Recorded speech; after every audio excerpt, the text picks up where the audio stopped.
Mi nombre es Mariana Barreno, estudio en la Facultad de Odontología de la Universidad Mariano Galvez y esta presentación va a ser acerca del encéfalo.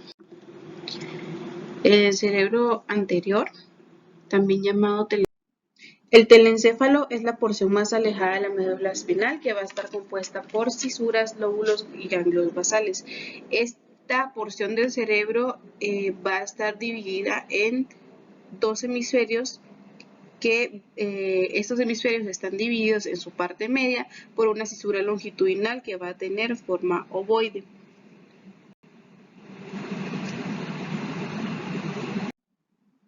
El telencéfalo va a contar con tres cisuras importantes que son la de Sylvio o lateral, que va a estar entre el lóbulo frontal y el parietal en la parte de arriba y el temporal por la parte inferior.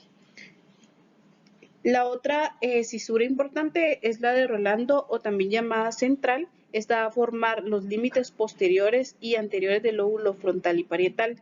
Y la tercera, que es la pared occipital, que separa el lóbulo parietal en la parte de arriba y occipital por abajo. Los lóbulos van a ser el lóbulo frontal, el occipital, el temporal, el insular y los parietales. El lóbulo frontal desde el polo frontal hasta el surco central y va a presentar surco superior, inferior y precentral. Se va a dividir en tres circunvoluciones, una superior, una media y una inferior. El occipital va a tener dos surcos o va a formar dos surcos, que es el semilunar y el occipital transverso. El temporal se va a limitar en el círculo lateral y el lóbulo de la ínsula va a estar ubicado al nivel de la fosa cerebral lateral, cubierto por el lóbulo frontal, parietal y temporal. Va a separar los bordes del surco lateral. Los ganglios basales son estructuras grandes neuronales corticales que forman un circuito de núcleos y su función es la integración e iniciación del movimiento, formada por sustancia gris, en el cual se observa el núcleo cumbens, amigdaloides, putamen, el segmento de los lobos pallidum lateral y medial, el núcleo caudado, que este va a estar conformado por una cabeza, un cuerpo y una cola. El telencéfalo va a estar conformado por tres caras. La primera es la superalateral o externa, que va a tener dos surcos, uno temporal superior y uno temporal inferior. Se va a observar una circunvolución temporal superior que estará ubicada entre el surco lateral y el temporal. También un opéculo temporal que corresponde a la porción de la circunvolución que oculta al lóbulo de la ínsula. Y en el piso del ramo posterior, el surco lateral, que se encuentran las circunvoluciones temporales transversas, la anterior y la posterior, que forman la parte de la percepción auditiva. Cada circunvolución va a estar separada por los círculos transversos. La segunda cara es la cara medial, que es plana y se va a visualizar en el cuerpo calloso. Es una porción blanca que va a presentar surcos interlobulares del cuerpo calloso, el cíngulo, el supraparietal y el parieto occipital, también el central. El cuerpo calloso tiene una cisura llamada calloso marginal. La cara inferior va a estar ubicada en dirección anterior al surco lateral de los lóbulos temporales. Va a tener un surco olfatorio y dos surcos anteroposteriores. Estos surcos están unidos por una porción transversa en forma de H llamadas surcos orbitarios. El diencéfalo va a estar dividido por el hipotálamo, el epitálamo y el tálamo.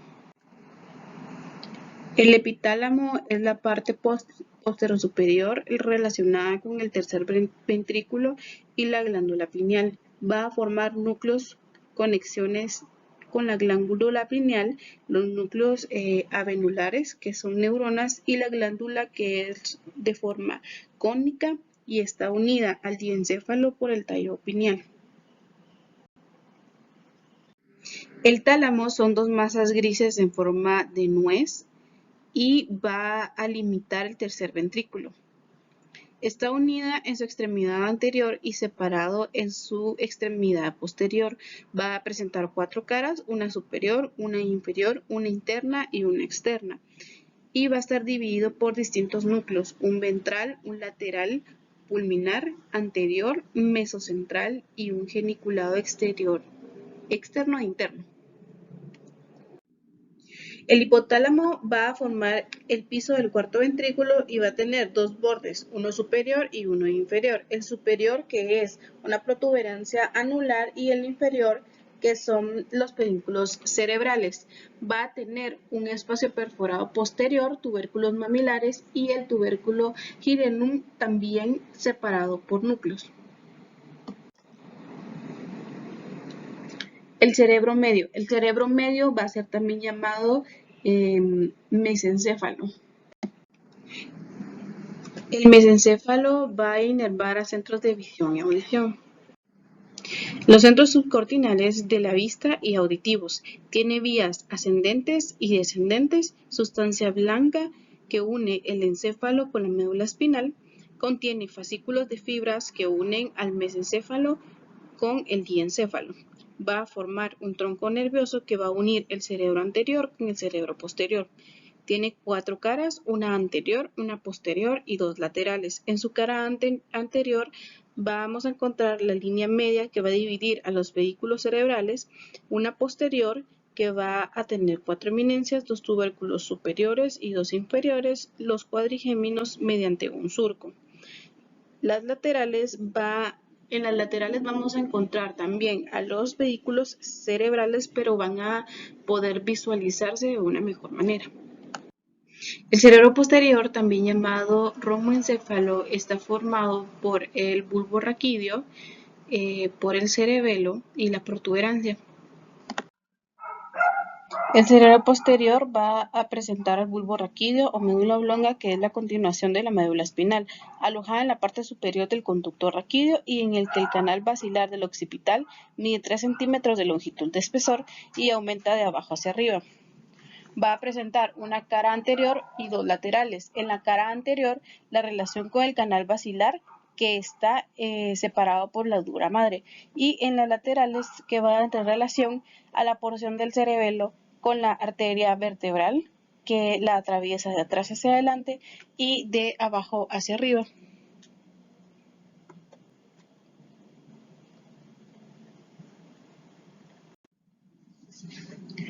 La protuberancia es su configuración externa. La protuberancia va a estar posterior al bulbo raquídeo, que está inervada por el nervio trigémino, el auditivo, el facial y el motor ocular externo. El cerebelo es la porción más voluminosa que ocupa las fosas cerebelosas del hueso occipital. Se divide en 2 hemisferios, en su parte media segmentado en el sentido transversal del vermis. Cada hemisferio de forma ovoide presenta una cara superior, una cara inferior y una anterior. Está dividido en lóbulos, que es el central o vermis, 2 laterales divididos por anterior y posterior. El posterior va a tener 2 lóbulos semilunares, superior e inferior. La cara inferior, un lóbulo neurogástrico y el raquídeo, y la cara superior, lóbulo central. Tiene cisuras transversales, una primaria dividida el lóbulo anterior y en el posterior, y la cisura circunferencial, petrosa y la horizontal.